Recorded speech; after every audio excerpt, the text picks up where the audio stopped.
Welcome back to the Wrong Advice Podcast. I'm your host, John Pachuto, and I'm very excited to have my new and dear friend, Ciara Gaglio, aka Moonlight Media, on the podcast with us today.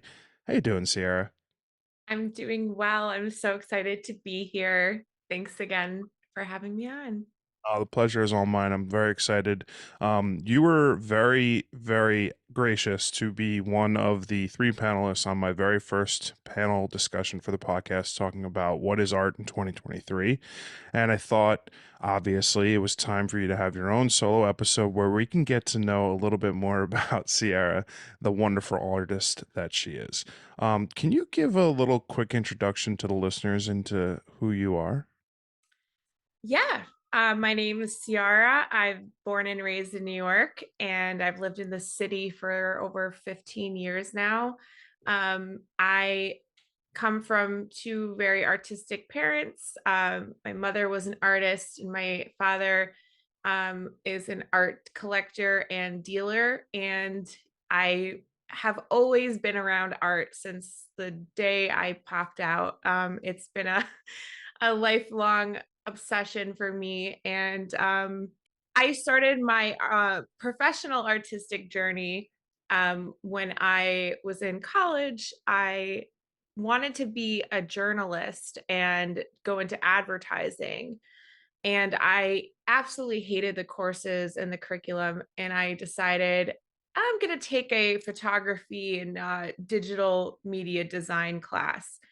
And while I had always been very artistic and, as a child, I was always drawing and painting. And um, every time I had a book report due for high school, I would always make like an extravagant cover of it. Like it was never just pieces of paper stapled together, handed in. Like I always had to go above and beyond.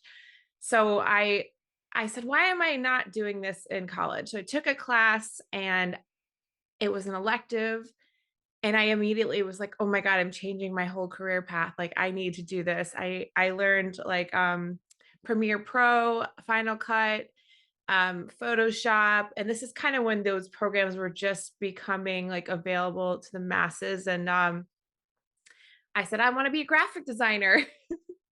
So I went out into the world and got an internship, and then I worked many corporate jobs as a graphic designer for a lot of hospitals and fashion companies. And I really just hated the corporate lifestyle. Was not for me, as a creative yourself. I'm sure you can understand. It's just hard to fit us into that square when we're like a circular blob. So I decided to open a freelance company in 2016, Moonlight Media, and I've been doing that ever since. And I've loved it. I have so many different clients, from like DJs to plastic surgeons, a lot of like event venues. Sorry, I just lost my train of thought.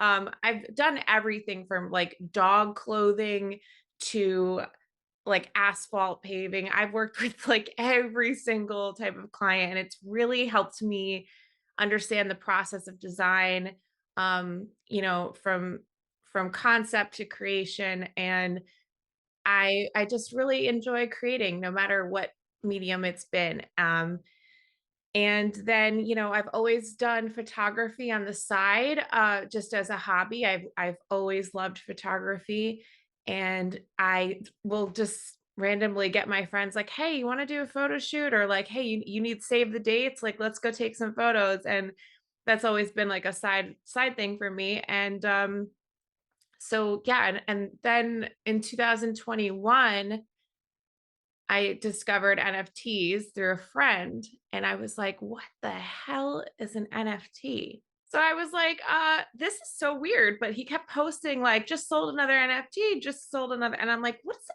NFT?" So then I joined Clubhouse and I was listening in, and I'm like, "Wait, this sounds like really fun."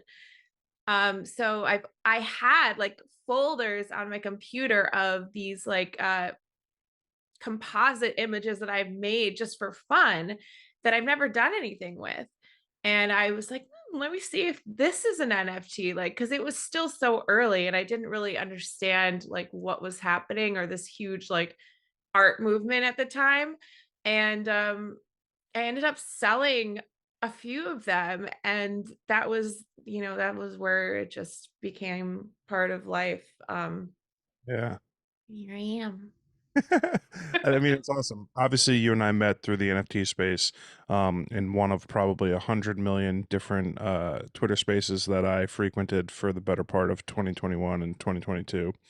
My journey with NFTs has come to sort of an end. I mean, I'm all about supporting artists and photographers in the space. I think if you're able to earn a living there, it's fucking awesome. Like you're living every other artist's dream for sure. Um, I just got a little lost in the sauce, I think. Like I invested so much time in Twitter spaces and like the GMs of the world and like it was great. Like I think the best takeaway, and I say the same thing all the time, is who I met in the space. Like I've met some really, really awesome people, some amazing real world friends have come out of the situation, which I think is more than I could have ever asked for out of however much money I'd put in and to mint my own stuff and collect other people's stuff. So for me, it's like a net positive benefit throughout the course of the experience that I had, and I get to have these amazing conversations with people like you, who've had a wildly successful journey in the space. As a person who had been like on their own, entrepreneurial, started their own company 7 something years ago, where did the success and or failures in the NFT space lead you personally over like the last year or two? Like from just like a mental perspective, from like an emotional perspective, because I know personally it's been a fucking rodeo in the space for sure. Yeah. I guess, when I first started in 2021, it kind of felt like everybody was just like, it was all wag me like to the Mhm. moon, and there was this overall feeling that we were all going to make it. And as time went on, more people joined the movement, the space, and the market did get saturated. And obviously like how things work is like when that happens, like you don't sell as much. And the momentum definitely took a shift. I actually stepped away from the space for like 6 or 7 months because I had totally like I didn't know what I wanted to do because when I first joined, I was just putting art out there that I had already made, but I really loved and I would just look at on my own time. But I wanted to really think about like what I wanted to contribute to the space. So taking that break was really important for me. And I also feel like I kind of like reset because in this space, it's like you're just flooded with people selling or people not selling, and then just images and feelings and emotions. Like some people are very vocal in this space about how it's impacting them mentally, and that can take a toll on you in itself of like seeing somebody that's really trying and they're just like not making sales. So I say like taking a break was the best thing I ever did. um I came back. I had lost a lot of the connections I had made in the beginning. It's just because it moves so fast and people move on, and that's fine. But I actually ended up finding a community of photographers that now I literally talk to like through text message every single day more than I do my friends that I've had like my entire life. And that to me was the best way to come back into the space because it wasn't even about selling art anymore. It was about connecting with like-minded people and just like you said, like building a community and having these friends that are kind of going through the same thing that you're going through. And as more as like, or as much as any of us, if you try to tell somebody that's not in Web3, like what it's like, they look at you like you have 10 heads and they're like, what are you talking about? Like, why are you so stressed about it? It's just Twitter. Yeah. They don't understand what it's like to be in it. So um I feel like, you know, taking breaks is so important. And also just like not feeling like there's a competition or there's a race. Like it feels like that when you're in it. It really does. But you have to remind yourself that, like, at the end of the day, we're all just creatives and everybody is going to go at their own pace. Everybody is going to have moments where they're selling a ton of work and then they don't sell anything for months. And that's normal. That's like what this is. And you cannot let it get to you emotionally or mentally. And I'm not saying it doesn't for me. I have days where I'm just like, fuck this shit, and I just want to like throw everything in the air and be done with it. And then I realized that, like, okay, just you're having a moment.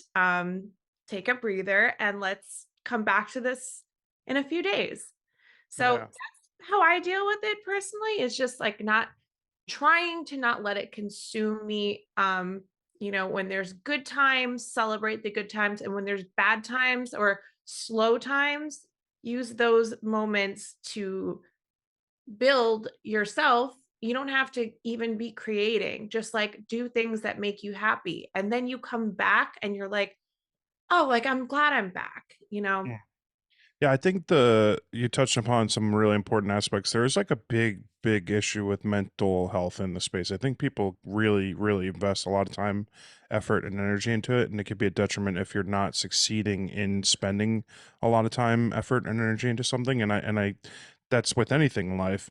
But the camaraderie that I found in the space, whether it's with other photographers, whether it's digital artists, AI artists, whatever it might be, like everyone genuinely, I think most people want to see everyone be successful because that wag me mentality of we're all going to make it is like not common outside of like the web3 space or really the art space at all, because like I genuinely believe if another photographer is being successful in the space, that's going to inevitably lead to successes for me and other photographers as well.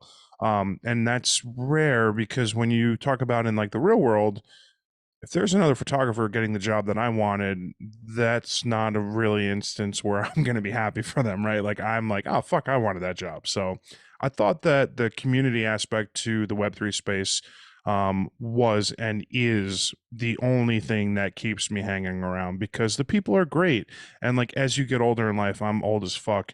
So as you get older in life, you start realizing that like the people you meet on your journey of life is significantly more important than money, than accolades, whatever. It's the human connections that you make that I ultimately have enjoyed most with the space. um I'm also glad you mentioned composites because when we were doing the panel discussion, I didn't know how to describe the artwork where you would take a physical photo and then digitally manipulate it, whether in Procreate or whatever editing software you use. I find that shit incredible because you take something that I could do, right? I could take a picture. I'm a photographer. I could take a picture. And then your mind is able to envision a scene wholly outside of what is actually being represented with that photograph. When was the first composite that you made, and how did you sort of like evolve that skill set to where you're making these insane works of art now? I started doing it in college, just randomly, like taking photos of me and putting them in like just surreal surroundings. And at the time, I had no idea what I was going to do with this. It just was fun for me. I've always had a very vivid imagination. So, the things I think of, I have a list in my phone, in my notes of like the wildest scenarios. And it's like whenever I feel like I'm like hitting a creative slump, I just open that list and I'm like, oh my God, I forgot about this one. And I have really strange ideas. I don't know. I'm weird and I love it. So it's been a long time, but I think maybe it started from when I was a kid. I used to make collages a lot. I used to cut up my mom's magazines and just either plaster my walls with these like scenes, or all my notebooks in school, the marble covers, they were all like just totally collaged out. So that's always just been a part of me. When you're taking a photograph, do you ever have a composite in mind, or do you ever have a composite in mind and then say, "I need to take this photograph"? You know, not unless I plan it out ahead of time. Most of the time, so like it's funny you say that. There was a photo of me in Santa Monica walking on the pier, and I just wanted a photo taken of me there. And then when I got home from my trip, I'm going through my photos and I was like, you know what'd be funny if I like put myself walking on the moon instead of Santa Monica. So like I think it happens after the fact if I look at something, but if I have a shoot or if I have a, a piece in mind, obviously, yeah, I can gear it towards that. But a lot of the times I'll just kind of look at something and be like, you know what would be funny? Yeah, that's cool. I feel like I'm in the best place creatively in my career, and I've only been a photographer full time now for 3 years. And I Wow. think I've yeah, no, I know it's crazy. Well, I'm sure you've heard the story many times. Lost my job during the pandemic, took a road trip around the country, decided I wanted to figure out what the fuck I wanted to do to be happy. Thus, my photography career was born, and this podcast and all of the amazing shit that has happened to me since has been a byproduct of that. But for very early on, I dealt with a ton of imposter syndrome, a ton of sort of creative blockage, right? I didn't know what I was trying to say or do in my photography. And I've now reached a point where I am wholly know what I want to create when I'm partnering with models or bands or whoever I'm working with. Like I know what I want to be able to put together with them. But that creative process, like, or I guess that comfort in my own creativity took a long time. It took me 3 years. You've obviously been in this world for a very long time. Do you ever struggle with that sort of creative process? Do you ever struggle with like, uh, any sort of aspect to the creative process where it's like either hard for you to come up with concepts or desires to want to like do the work? Absolutely. I mean, there's writer's block and there's artist block. There's times where I feel like I was forcing myself to create simply to keep up with the space. And those were the times when I was like, no, this is your body and your mind telling you that you need to go out into nature and you need to get inspired again. And you don't need to sit in front of a screen and like stare at a blank canvas, like, what am I going to make? What am I going to create? That is not how you do it. And that happened to me. I think it was like in March, I launched a collection with a friend, a collaboration. We sold a couple, but it didn't really do too well. I think at the time we priced it a little bit higher than the market was able to meet. And we did that because we were compensating the models and we were uh a lot of work went into it. So we were Is this the thinking like with underwater? our sorry. Is this the underwater series? No, no, this was the Sirens. This was a collaboration between me and a photographer friend. And we both were just like, God, like we put so much work into this, but it's not selling. And like it did take a toll on both of us mentally.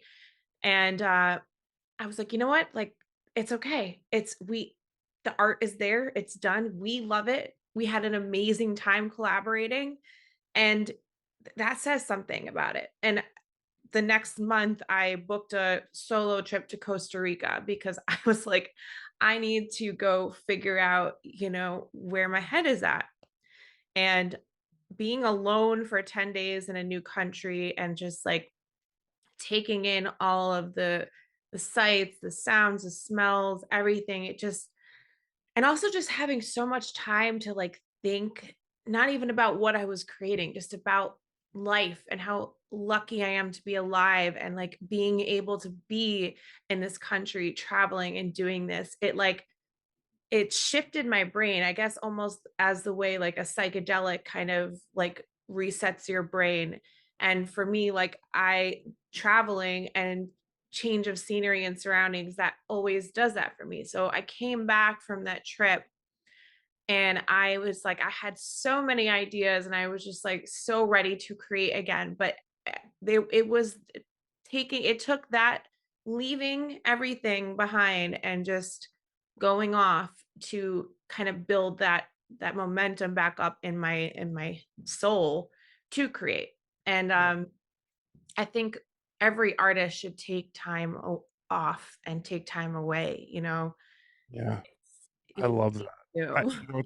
It's funny. I've realized as I've gotten older, and like I said, I'm so old now that when you get to this age, that two things start happening. You get immense appreciation for the stuff that you have in life, and I don't mean stuff. I mean like people, experiences, life, right? Like real life, not like what kind of phone I have or car I drive, etc. I mean like actual life. And then that ability to be conscious of that appreciation usually comes through those soft quiet moments with yourself or through tragedy, right? Like whether a loved one dies, a friend, something that impacts you to realize just the fragility and shortness of life, that I think only happens in those really shitty circumstances, but they're able to, at least for me as a creative, make me be so appreciative that I have this opportunity to be here to do something that I love, and that's absolutely never lost on me.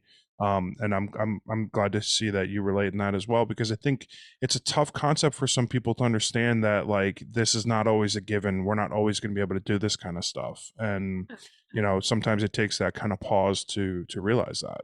Absolutely. I saw something on Instagram last night that it was like, stop what you're doing and be thankful that you're alive. And the way that it just like shook me to the core. I was like, oh my God, I'm stressing about such trivial things right now. And like, it just totally shifted my mindset of like, okay, there's so much going on in the world right now that's horrible, and I'm sitting here, stressing over something that happened on Twitter or with an NFT. Like you gotta like be able to just Yeah, let compartmentalization is yes. crucial as you get older, putting things in their place where they belong and like understanding what is important and what isn't, is it's a lot harder than it probably needs to be, right? Like I think when you look at how all encompassing and consuming like social media can be, and especially if you're a creative, like a part of my job is just fucking posting on social media, which sounds so stupid. And I was texting my friend last night. I was like, I'm so pissed that I like worry about the fact that I'm only gaining a few hundred followers a month on like this platform or that platform. And then I read that back out to myself out loud and I was like, Jesus fucking Christ, that's so gross. I was like, can you, I had to stop and tell myself, you're so dumb. Like, this doesn't matter. Like, the number attached to my name on a social media app doesn't mean shit. You know what's important? Are my parents healthy? Is my brother and sister, my cousins, my family, and like my friends, are they happy? Are they healthy? Like these are things that are important, and I'm worried about the number attached to my name on a social media app. But that's not like your fault. This is like what we've been, you Yeah. know, told matters. And it's not a good thing. Um for us, and we really need to, like you said, compartmentalize and shift our focus on what is really important. How do you deal with like creative burnout? Because a lot of your process is time consuming, right? So like whether if you're doing a composite, you're creating something physically in the world and then spending however many hours making into something entirely different. How do you deal with like I'm 10 hours into this project and it's not where I want it? Like how do you deal with that sort of like creative crush on your soul when you're like not getting what you want out of something? I leave it. I leave it alone. I save it, I put it on my hard drive, and I walk away. And I don't ever try to force it. And if I feel like I'm forcing it, I'm like, it's not the right time and this is not meant to be. And I do that quite often. I mean, I have hundreds of unfinished works that I just don't know where I'm going with yet. And my biggest thing is like, don't force it. It's like a fart. If you force it, it's going to be shit. I can't even begin to describe how much that is my favorite analogy of all time. I say that a in an alarming amount of times. I Did say we that. not become best friends? And insert the Step Brothers meme. No, I completely agree with you. That is so funny and so true. Yeah, you can't like, and I find that like even if I'm on set and I'm struggling with being able to get the photo that I want, um, I feel that, like, I think that, like, stop forcing it. You're gonna shit. I say in my head, you're gonna shit the bed, not shit yourself, because it's not an actual fart. But like, I think that because it's hard to do when you're in the moment. It's easier to do like when there's not that time constraint, right? Like you're sitting at home, you're in your office, whatever you're doing it. But like when I'm on set, like I was on it yesterday, I was like, I got 3 hours in the studio and I was about an hour in. I was like, I'm not getting stuff that I know is going to lead to a happy client. And then, the right song comes on the fucking speaker, and then all of a sudden you take one good one, and then I start feeling it. Then I start realizing that there's no reason to press. I got plenty of time. There's a million different things that we could do to change where my head is at in this shoot, and it changed quickly. But like a fart, you can't force that sort of process. And yeah, it is different. Like if you're on an actual shoot that's happening live, you can't just walk away and be like, I'm done. Um, but what you can do is like say, hey, I'm taking 5, go outside, look at the sky. They literally have scientific data that says if the first thing you do in the morning is go outside and just stare at the blue part of the sky for like 5 minutes, it resets something in your brain. I have to find the actual article, but I've been doing that every single day. Like when I walk my dogs in the morning, I just stand there and I stare at the blue.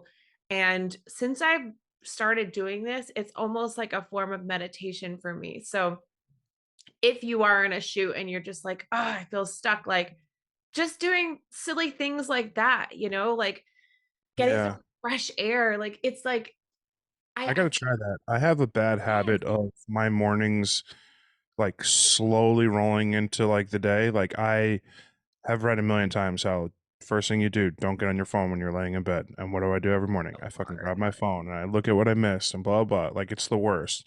And I do like this year I really started to be conscious of like I'll leave dishes in the sink for overnight till tomorrow morning and not put them in the dishwasher. And I'm like, why do I do that? And then you like think about how habits get formed, and it doesn't take too long to create both a negative and a positive habit. But I'm gonna definitely try that sunlight thing. I do. You'll notice I did the breathing thing before we started the podcast. I do believe in breath work. I'm a big proponent of it. I think it's made a marked improvement on my mental health in the last couple of years. And it's one of those things where like those small moments of just being centered into believing what your breath is doing and capable of doing to yourself is so fucking relaxing. It's great. you realize how many times you don't breathe and you're not even realizing it.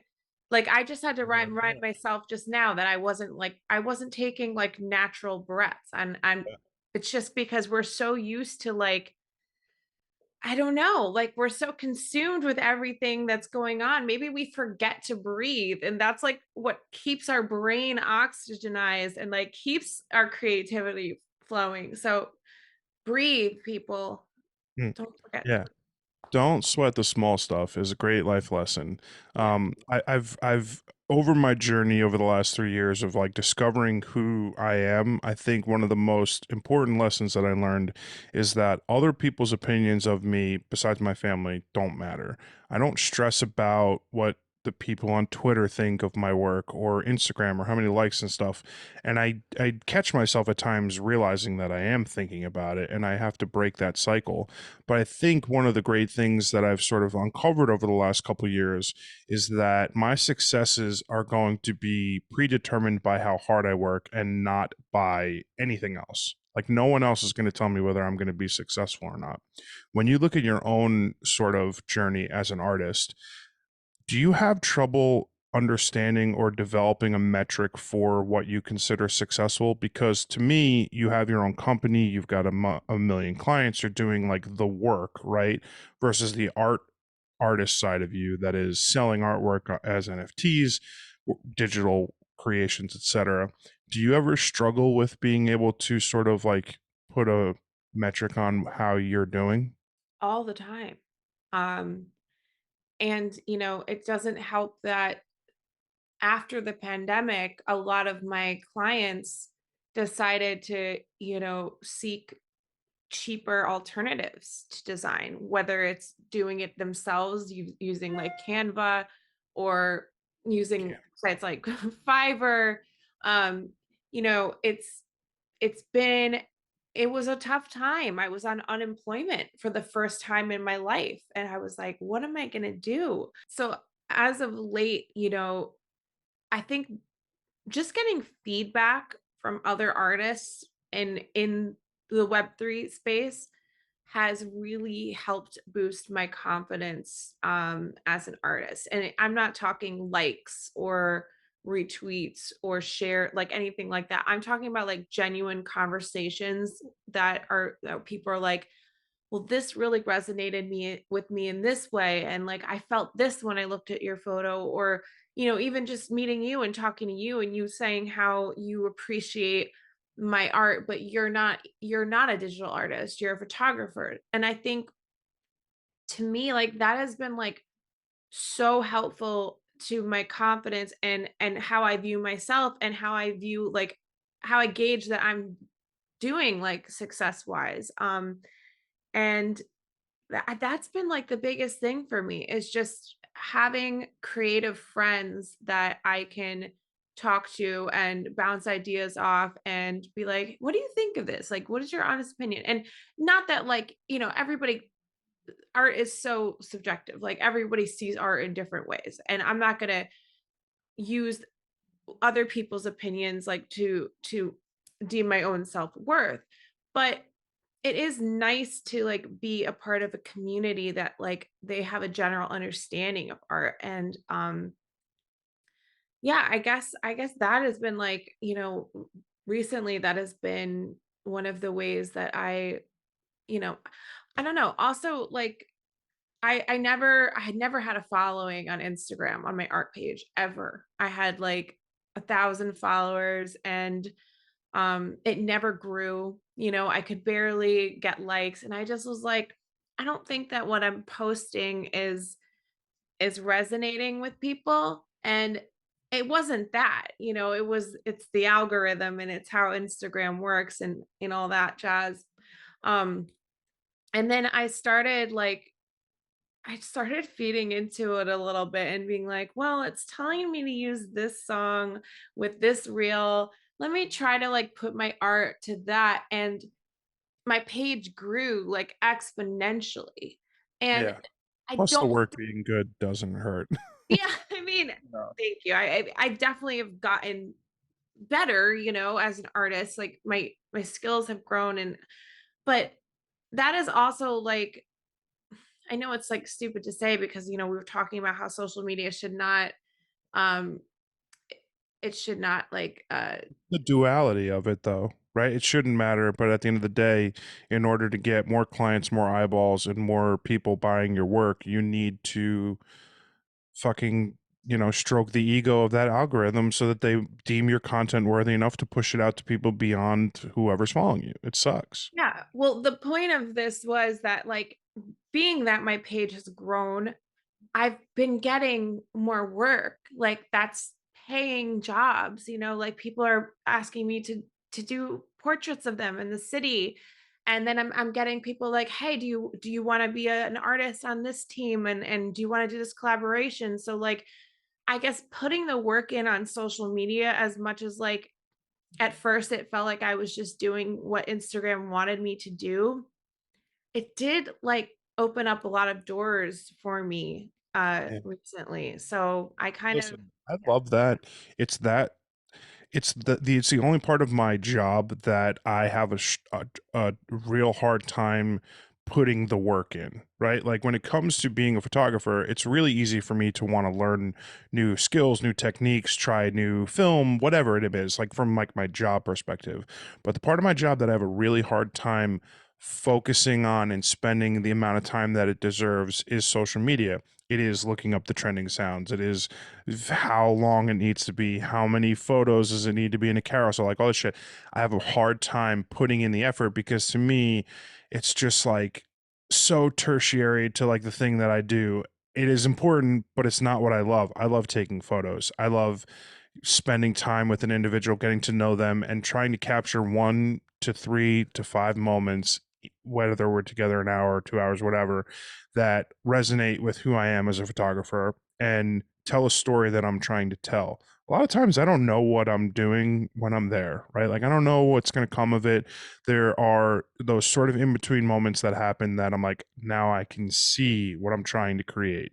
There's no pre-planned process at all, but it's the other aspect of my job, the social media aspect, that I struggle with a lot. It's something I'm working on and something that I hope to get better at.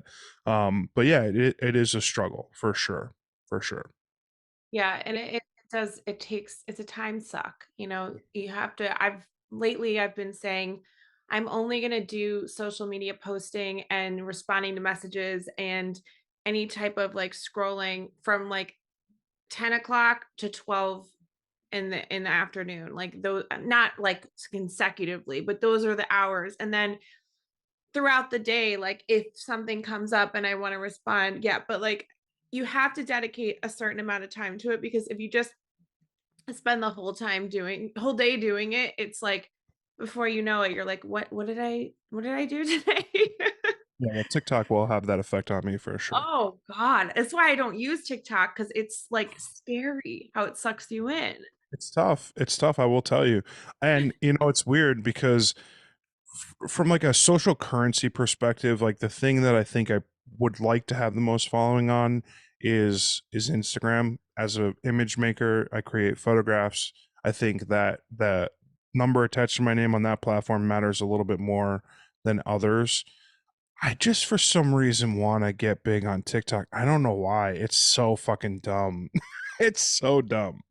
I feel like a lot of people that had made it on TikTok, it helps their Instagram. Like it just goes hand in hand, you know? So if you like that platform better, Instagram I is don't like any so of them. hard to like figure out. You know, I feel like Here, if I'm TikTok being honest, I don't like any of them. I would like to snap my fingers and have 50,000 just followers. told us you wanted to be a TikTok star. We all heard it. I'm gonna All start your doing dreams. I'm gonna start doing the lip syncs, and before you know it, I'm gonna have 6.7 million TikTok followers, and all my dreams will come true. I'll be making $13 every post on the TikTok Creator Fund, and it's gonna be everything I could have hoped for and more. I am here for it. I will be one of those 6.3 million rooting Aw, for you. thanks. I appreciate that. I'm lucky enough that the journey over the last 3 years has been transformative for me as a person. It sort of culminated with January of this year. I made the most amount of money I ever made in a single month.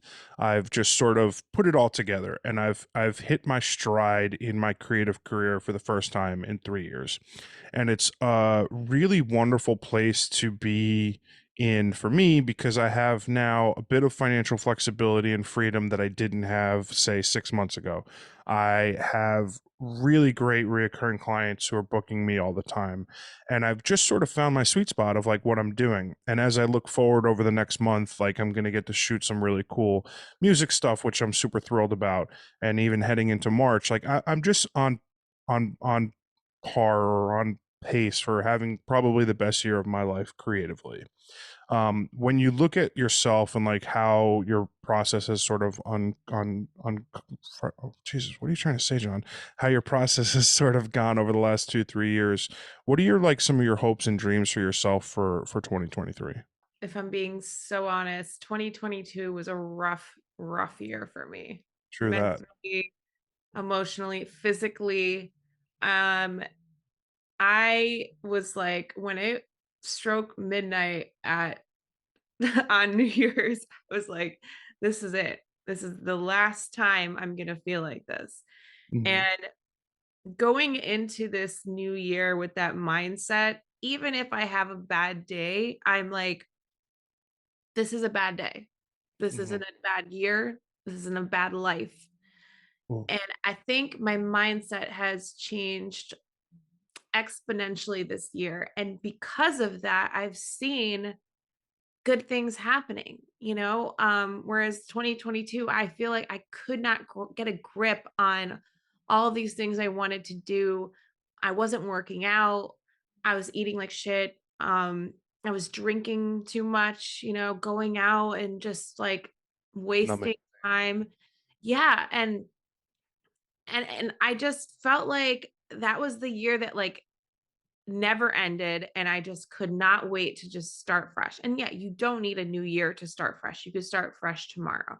But for me, I was like, I'm leaving this in the past, just everything from relationships and everything. I was like, we're starting over. And because I've had such a good feeling about this year, good things are starting to happen to me. Um, like I said, my Instagram out of nowhere got it just blew up, and I'm like, okay, like I'm getting more work. I'm feeling good about all this stuff I've been doing.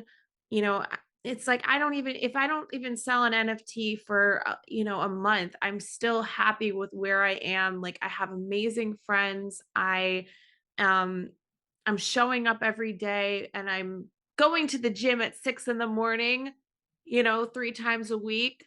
Fuck that, but nice. Good for you.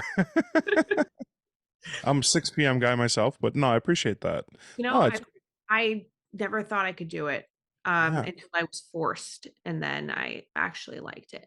But, There's a that there's something beautiful in what you said. I think it's something I believe in a lot. I started telling myself reoccurringly over the course of like the end of last year and into this year that like what's meant to be for me is going to find me. I don't need to force it like a fart. I don't need to make something that's not there be there. And I think if you're able to find this sort of like mental peace with what is meant for me will find me, it's incredibly powerful to be able to open yourself up to opportunities in life. Like there are so many different ways that I would get into my own head and get in my own way in the past because I would just be trying to force stuff that wasn't there, whether it was a relationship, whether it was a job, whether it was a project, whether it was something that wasn't meant for me. I would try to force it into being the right thing. In a lot of ways, the job that I had in 2020 wasn't meant for me. I was the wrong fit. It wasn't what I was supposed to be doing. But when you try to force those things in your life that are not meant for you to be for you, they fucking blow up. And a lot of times in a really shitty, messy way. But because I started believing that like what is supposed to be for me will be for me, I've sort of been living a much clearer sort of mental life. Like I'm attracting the things that I want to attract, whether it be work wise or whatever. And it's just I've sort of created this space that I'm like, I'm happier. Things are easier. Like I'm living lighter and I'm gonna shut up now. But do you get what I'm saying? Like it's just one of those things that I've sort of learned that it's like I've now started attracting the things that I want to myself. It's like reverse attraction, laws of attraction, or something like that. and that's amazing to hear because, like, I feel like this year has, like, an energy about it because it has nothing to do with the year.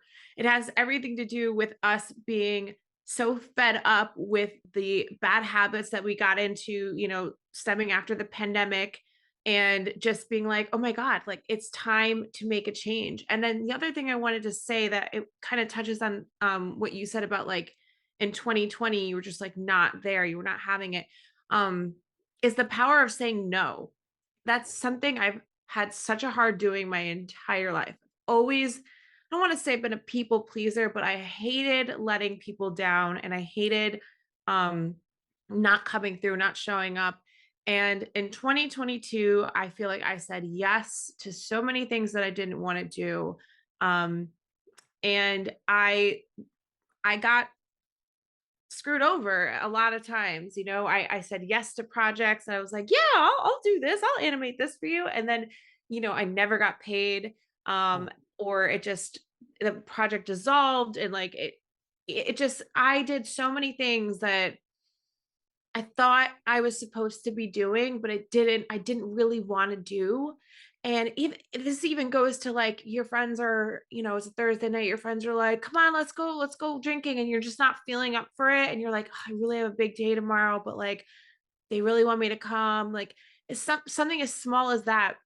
Now it's like if I'm not feeling it, and if I know I have something important I have to do, I'm like, no. I love you, but no, I can't do it and I'm not going to do it. And I have to put myself first. And that's like, that is my theme for 2023, like saying no in a loving way and just worrying about you. Like, you are the most important thing I have an always. interesting question for you. I'm 37. I don't know how old you are. I'm not going to ask. Do you think so? Like FOMO led a lot of my life, like leading up to like the last few years. And I think I've reached either an age or a level of mental clarity that I don't have FOMO anymore. Like you said, I do the things I want to do, and I don't feel bad about not doing the things I don't want to do. And I don't know whether it's come with age or just mental clarity, but for you, what do you think has sort of transpired that's allowed you to sort of like ditch the FOMO mentality? Well, I will tell you that I will be 35 in April. So I am similar. Yeah. Um I guess I think age definitely has something to do with it, but I also feel like disappointment has also led me to kind of like pick the things that I choose to do in my life. And not looking at it like, oh my God, like I can't believe I did that. Like this sucks. But like learning from it and saying, okay, like this doesn't work for me as a person. And like this led me to feel bad. So I'm not going to do this thing anymore. Or if I am going to do something like this, I'm going to go about it in a different way, or I'm going to get all my ducks in a row. Um, I don't know. I feel like I found like a sense of myself Yeah. recently that I put in the back of the truck for many, many years, and now it's driving the car. So I fucking love that. I can't tell you how much I love that because I realized not long ago. So, like, I've been single for a while since the pandemic, and I've been through a number of situationships. And I think, I was talking to a friend of mine yesterday, and I told her I was like, so much of me in the past was like forcing wrong people to be right for me, right? Because you get to a certain age where it's like you've been single for a while and you don't want to be alone anymore. It's a very, very normal feeling to be like, I'm sort of sick of being alone. And that allows you to have this thought in your mind that will let you compromise on something, whether it is a way that you're treated, whether it is a lack of chemistry, whatever it might be. But I found myself making more and more excuses about people that I was seeing that I knew deep down were not the right people for me. And I've now come to the realization that I was doing that for fear of being alone, for fear of not finding my soulmate, my person, etc. And I realized that by allowing myself to do that, I was acting incredibly toxic towards myself. I wasn't giving myself the belief that what's meant to be for me will find me, and I don't need to slam a square peg into a round hole. It's not going to fit. So I think that with age, I've been able to understand that the right things will always find their way into your life at the right times. It might not be today, it might not be tomorrow, but just because I'm lonely today doesn't mean I need to compromise on who I spend my time with or who I'm hanging out with or whatever. And that is a level of clarity that I literally just came to with like in the last 2, 3 weeks. And it's been fucking great. It's amazing. that makes me so happy. Um, I feel like you and I are definitely on the same page when it comes to trying to make something work for the sake of making it work. And I've been single a long time too, and but this is the weird thing about, I don't know, this magical year that we're in. For the first time, I don't feel like I need someone. Like Yeah. I'm like, if it happens, great. But Hmm. I've got so much work to do in here and like in my own life that I'm not gonna force it. Again, it goes back to the fart thing. Like it's like It always comes back to parts. you can't afford. No.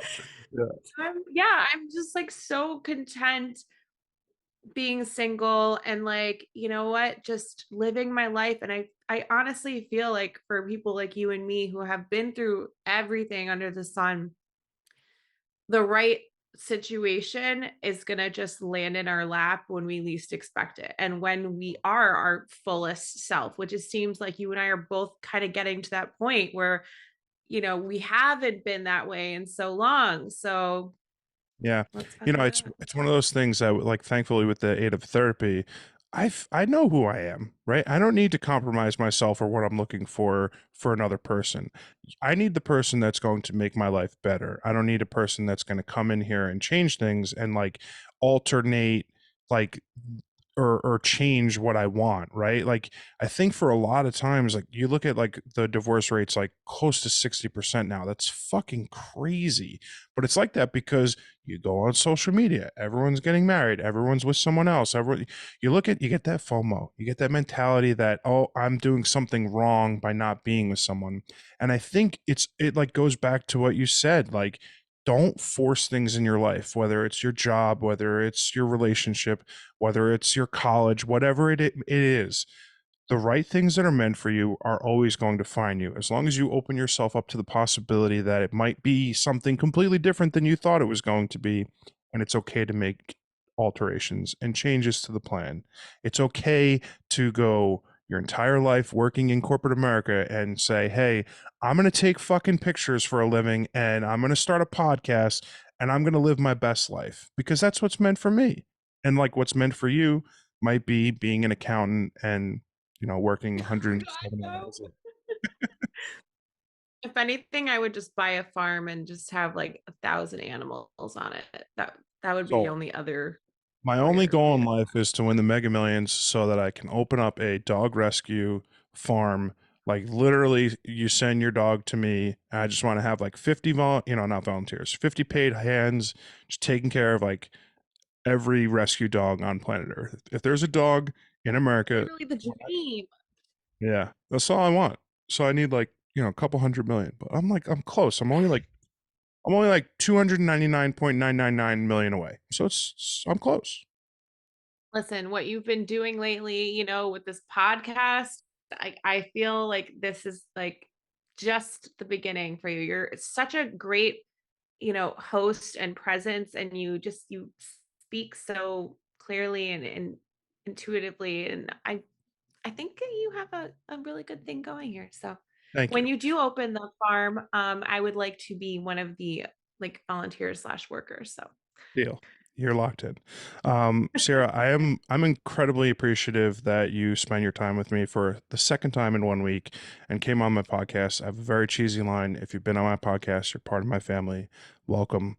And thank you again. I just am immensely appreciative of your friendship and all that you do, and you're awesome. And thank you.